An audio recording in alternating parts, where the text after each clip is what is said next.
buying right, you make money when you buy the deal.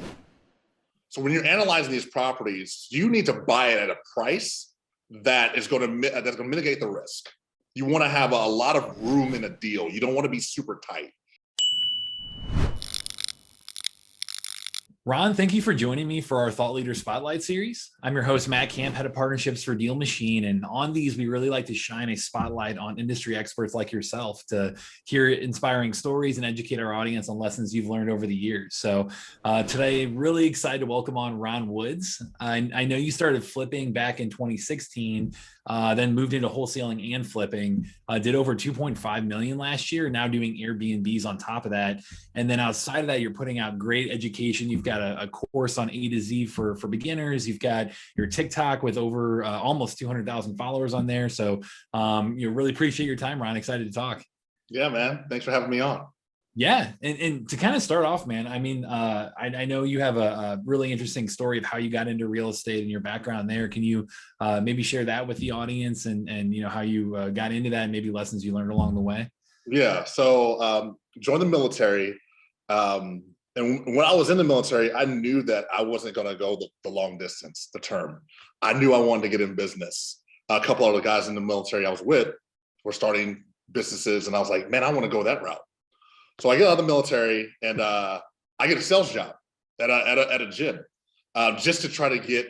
And I moved to LA just to try to get like a feel for what do I want to do. I didn't know what I wanted to do, but I knew I wanted to do something, bigger than. I had some dreams to do something big. And I would talk to every single person. I was signing up memberships. I would talk to every single person that I saw that was successful. I'm like, what do you do? What do you do? And the only people that ever interested me were the real estate guys that were flipping, doing commercial real estate. And one of them kind of brought me on as like a little mentor a little bit. But I got my real estate license, quit the gym, got into doing loans and getting success, doing really well, and the market crashes. One in 2008. I got out of it for a while. I started flipping like cell phones. I started flipping cars, flipping whatever I could. Didn't know I was really flipping.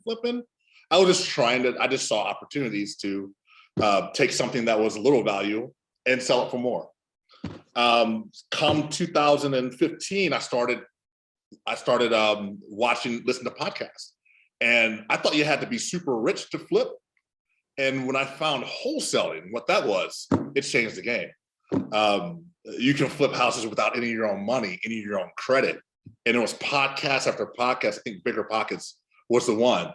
And I was like, okay, cool. I can flip without any of my own money. Maybe I can do this.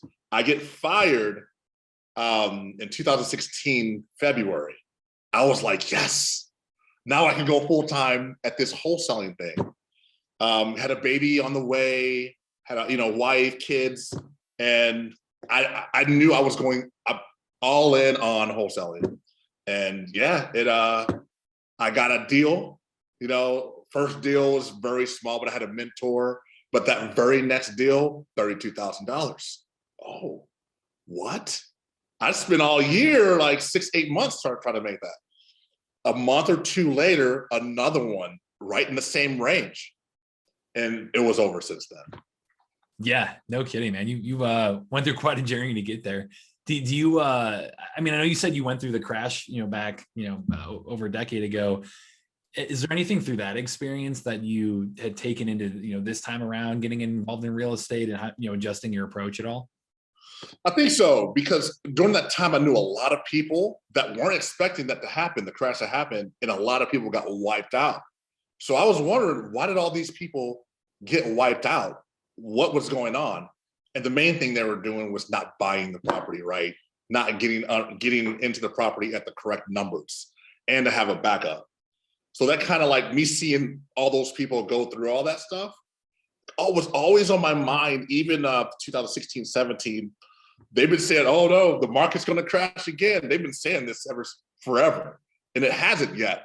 But now, the closer you see what's kind of going on in the world with the pandemic and the economy the way it is, I still buy right.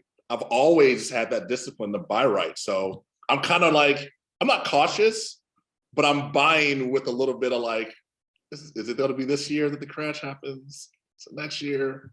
So I make sure I have multiple exit strategies when I buy properties. Yeah, I mean, that's smart. Do you for and especially for newbies, like I love for you to give perspective too on, hey, if you were gonna start over, today, I know you're already actively buying like that, but if you were, in a newbie shoes today, like many people watching this right now, what would your game plan be? Like, how would you, what would you do differently this time around? What I would do differently really is latch on to a mentor in my market that I know is doing a ton of deals.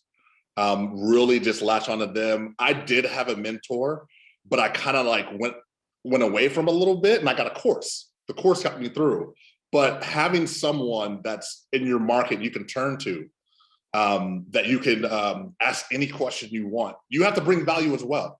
Like you maybe split the deal with them, send them the leads, but they're going to be the very best thing for you when you start.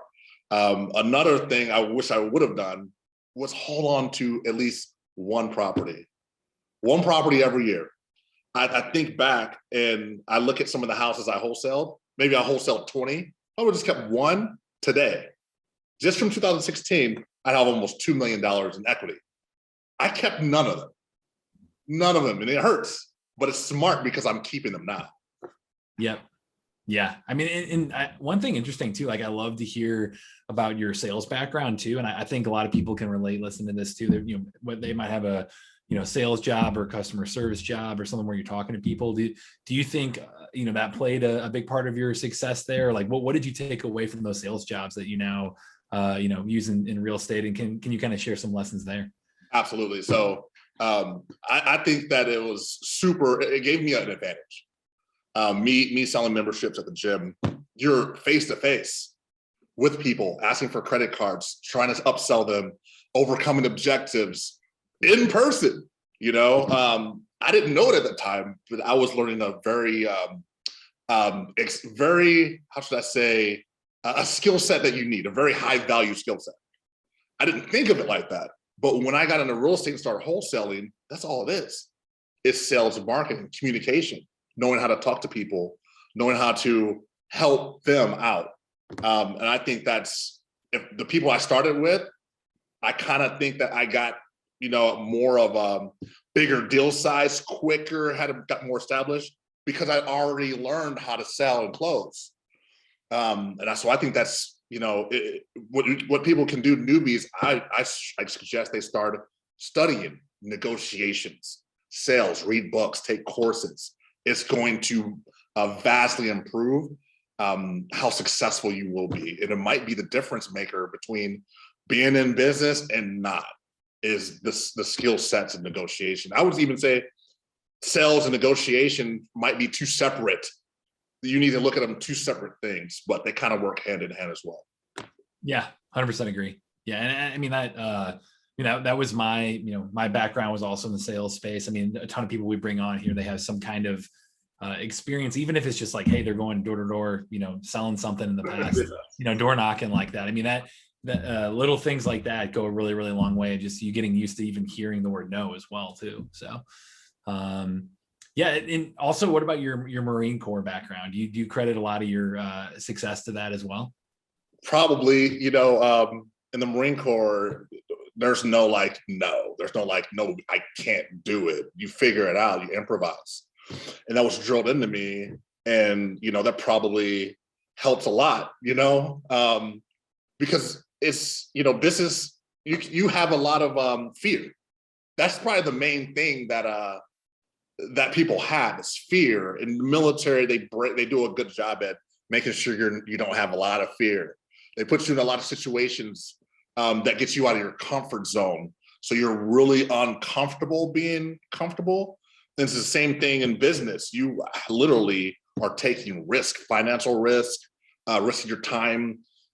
So if you're a little bit of a scary person, having that discipline definitely would help, and discipline too, like discipline to the craziest power.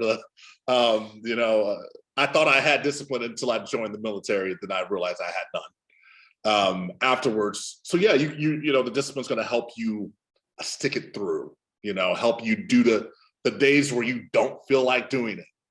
You know, everyone, when you feel like doing it, all the things you have to do throughout the day to be successful, you're going to do it when you feel like it.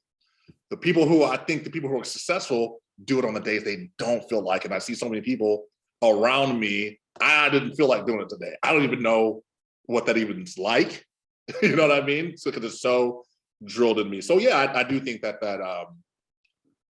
did help as well. Yeah. Yeah. And I mean, I think, like you said, too, being, comfortable, being uncomfortable, and especially for people doing that first deal, like at a certain point, there's, you can see people having just, a little bit of analysis paralysis, and you got to take action. You got to go for it to be able to make things happen and get that first deal to begin with, so. Absolutely. Yeah. Do you, I know you talk about, local market trends a little bit, like you have some formed thoughts and opinions on that. Can you maybe talk through your process on how you make a decision, where to buy right, where to make that first deal, kind of your thoughts on any local market that, somebody new can be kind of mirroring that thought process? Yeah. Let's see. In Vegas market, I know it so well. You kind of have to track it because it kind of moves a little bit, but there's a certain percentage that we buy out here. I don't know if this is too specific, but the industry term used to be 70% minus repairs, right? In my market, in probably some of these Western markets, Phoenix and whatnot, and LA, you got to go higher than that. You'll price yourself out. You won't be able to get deals. So you kind of got to just, I would say, start with that number, but you need to reach out to some people in your specific market doing a lot of deals and kind of find out what that number is. Where I'm at, it's about 80 to 81% minus repairs. I know in LA it's like 90 minus repairs. So that's kind of the gist. And when I say that, I'm talking about after repair value, you take in 81% of that and subtracting your repairs, which will differ from market to market as well. In my market, rehab costs are about, we're talking just a normal rehab, cosmetic rehab. It's about $25 a foot. Just last year, that number was around 18. All the ships and all the whole, the shortage of products and has jacked prices way up. So I would assume that, you need to check that as well in your markets, rehab costs and where to buy. Yeah. And I know you said the key, regardless of what the market condition is you got to buy right. Can you maybe define that a little bit more and help people know the metrics around how to buy right and give a little bit of a playbook there? Yeah. So buying right, you make money when you buy the deal. So when you're analyzing these properties, you need to buy it at a price that's going to mitigate the risk. You want to have a lot of room in a deal. You don't want to be super tight. For example, in my market, we like to have about 20 to 25K profit and flip after everything's done, after everything's paid. So you got to put those numbers. You got to when you analyze a deal, they have to make sense. They have to make sense flip wise. In wholesale deals too. The flippers in the market won't take a deal. They need to have about 20, 25K in the deal. Now you can back off how much you want to make, and now you can start making offers that's going to make sense. That's pretty much how we kind of look at it. Gotcha. And then to even get started, I mean, I know you have a course that lays out A to Z, how to land that deal. Can you maybe give people a little bit of a playbook around how to get started? What's that first action to take? Even marketing strategy, just some of the foundational stuff that you teach there? Absolutely. So just starting out, you got to kind of see really which direction you want to go. Do you want to wholesale? Do you want to flip? Do you want to buy and hold? Typically, they're wholesaling and flipping. And if you already kind of have a bankroll going and you have maybe a construction background, flipping, you can get deals today. Right now, just get going. If you got some bankroll, a lot of people don't have I didn't have anything when I first started. I barely, I barely had any money, so I had to wholesale. And you start with the cheap lead sources like texting, RVM, SMS. They're very, very cheap, very effective ways to get a deal, right? So that's all taught in the course. Cold calling is another one. If you want a deal right now, start cold calling, texting, RVM, massive amounts of people on those lists, and start just calling and making offers to people. That's how I would, that's what I that's what I teach in the course. I also teach the another way. Probably one of my favorites is direct mail, where you send the marketing out, right? Little postcards, letters. I break it down how to do it, and they call you. I like that. I like a balance of aggressive outbound that are cheaper, right? Blended with something like direct mail, which is not cheap. It's not cheap, but they're coming to you. Those people are raising their hand saying, yes, I want to sell my property. What's your offer? I like having a combination of those two.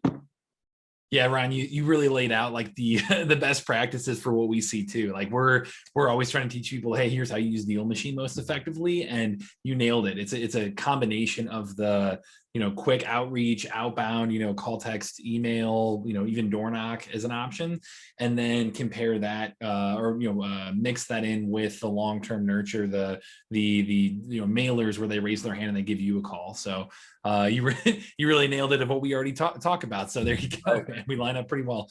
One other thing I wanted to ask too, I know we've talked a good amount about how to get started, but you've mentioned before how, especially when you're coaching, you're great at helping take those intermediate wholesalers that might be stuck, maybe have done a little bit, and really help them get to that next level. So can you maybe talk a little bit about like where people get stuck, and what are some of those things that they can tweak to really take that to the next level?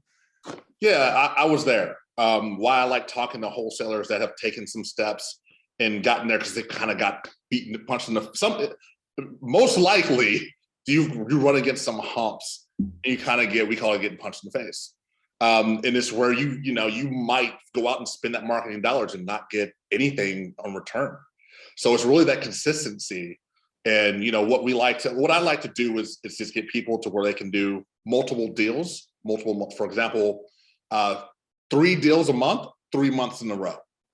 That's where we like to get. So now you have consistency, you have data you can look at, key KPIs, key performance indicators, and now you can you can predict what you're going to make off of how much you spend if you're tracking the right numbers. And that way you can scale from doing 3 deals a month to 6 deals a month to 12 deals a month to, we're 15, 20, but it's the same thing. Once you figure out how to consistently do 3, now you can just put the gas on there and turn it up, watch it grow. Yep. And you've systematized it and you can really have some controlled growth behind it. Yeah. Do you see, I mean, it's obviously market to market, but do you see, based on your data and based on you working with people, do you see any recommended like lead number to a deal ratio, where it's saying like, hey, it usually takes this much marketing or this many leads to be able to hit a 3 deal a month volume? Yeah, so I could break it down per deal, and I'd say for the more the text SMS, I'm just going to say it, the lower quality lead sources, 100, 25, 150 leads per deal, right? The direct mail is more like 25, 30 leads per deal. So that's kind of the numbers that I see. But again, with the low quality lead source, you're not really paying. Your ROI when you get a deal is astronomical because you really didn't pay anything really to get that lead, right? Yeah. You just have to process it and go through all of them. On the mail side, when you say lead, do you mean number of mailers sent out, or do you mean number of calls? Oh, yeah. So someone that calls in or responds, yes, that's a lead. Got it. They have to respond to our marketing somehow, some way. Either if it's a cold call that say, yeah, what's your offer? Or direct mail, hey, you sent me a postcard in the mail. What's this about? Lead. 25 of those good leads, we call them net leads. If someone calls in and says, take me off your list, that ain't a lead, right? They have to be like, yeah, what's your offer? People that want an offer, that we're counting those. Yep. Okay, cool. That makes sense. Do you see any ratio of number of postcards out per call that you get in? Do you know that? That's the one I know varies greatly based on the market, but was curious on if you see any data around that. I have to think, man. Direct mail pieces to lead, we don't really look at that. Yeah, I know the data is probably there. Yeah. I know. I mean, for us, for DealMachine, we typically, if you're in the Midwest, it's usually in like the 300 to 400 leads, per deal, leading to a deal. And that's that. And when we say lead, we mean number of mailers sent, so not inbound calls. So if it was like, hey, the couple hundred sent out, 2025 call you back, you get a deal out of that. That's, based on your math there. So it kind of, it depends on the market for sure. Like if you're in a more competitive market, you can see it might take, a couple multiples of that, 2-3 times that. But on average, we see it's, that's why we tell people, hey, get those first few hundred leads in there while you're driving around and, drive for dollars, build that initial list, send out mailers to them and start making conversations happen. So absolutely. What do you think really separates people from the the intermediate level to that like top tier all-star investor that has a really systematized operation? Man, that sounds weird. Weird me being in a conversation with all-star, but really what we talked about before is systems. It's not sexy. Who likes to talk about systems? I don't like to talk about systems. I don't like to talk about Excel sheets. But really, the main pillars to me are marketing, right? The marketing and your sales team. Your marketing and your sales are going to predict, I think, like, to me, that's the most important part. When you get a deal, it's so easy to sell in this market. So you also have dispositions that you have to worry about, but that's not where I think the focus is going to be. It's the sales and the marketing part. So always be learning, watching your marketing numbers, analyzing them, your spend. Am I getting an ROI? And your sales team, you probably got like 4 or 5 guys now, daily looking at their numbers. Are they hitting the call volume they're supposed to do? Are they making the amount of offers and negotiations? And you can kind of see, the business kind of going up and down based off of those numbers. They're just right there. You can go, we had a bad month. What happened? Oh, let's go back and look. Oh, this X, Y, and Z happened. That's why I think we had a bad month. We fix it, and then we see the numbers go straight up. The deals start coming in more. And it's mainly just managing your just really looking at it on a daily basis, looking at your numbers, what's going on. It's like the health of your business. Yeah, I was gonna say it's taking really like understand the heartbeat of your business and making sure all the vitals are good there. So, well, this has been awesome, man. I think I know you've got the course, you've got your social media. What's the best place for people to connect with you, Ron? Yeah, if you go to Ron Woods Flips on either IG or Instagram, there's some links to my bio. You can get a hold of me there. There's also links on there if you want to learn how to wholesale. I have a course we've been talking about to teach you A to Z, how to wholesale, how to get started. There's also a PDF on there of just how to get started in real estate in general. It's free. Just you can go there. Gonna have DealMachine on there as well. Great guys to you guys are awesome. I've used you guys. What I like about you guys the most is at the time, it was difficult to get the lead when you drive and taking a picture of these houses to my desktop. You guys had the export option, and it changed my life. So I just boom, send it off, get it skipped, and now you can even just skip through the freaking app. So Awesome. Yeah, man. Yeah. We're always, we've got a tech team that's busy over here. So they're phenomenal what they do. They're always listening to customers and trying to figure out what they need next. So really appreciate the kind words there. I know we'll link to all that stuff here in the description too, that you've got going on. I know we have free resources as well, like our scaling your real estate investing guide. So I'll include that as well. But yeah, really appreciate your time, Ron, and love the energy, love the passion you bring to this. Thank you, man. Appreciate it. Cool. Awesome. Well, to everyone watching, this is Matt Camp with DealMachine, and happy deal finding.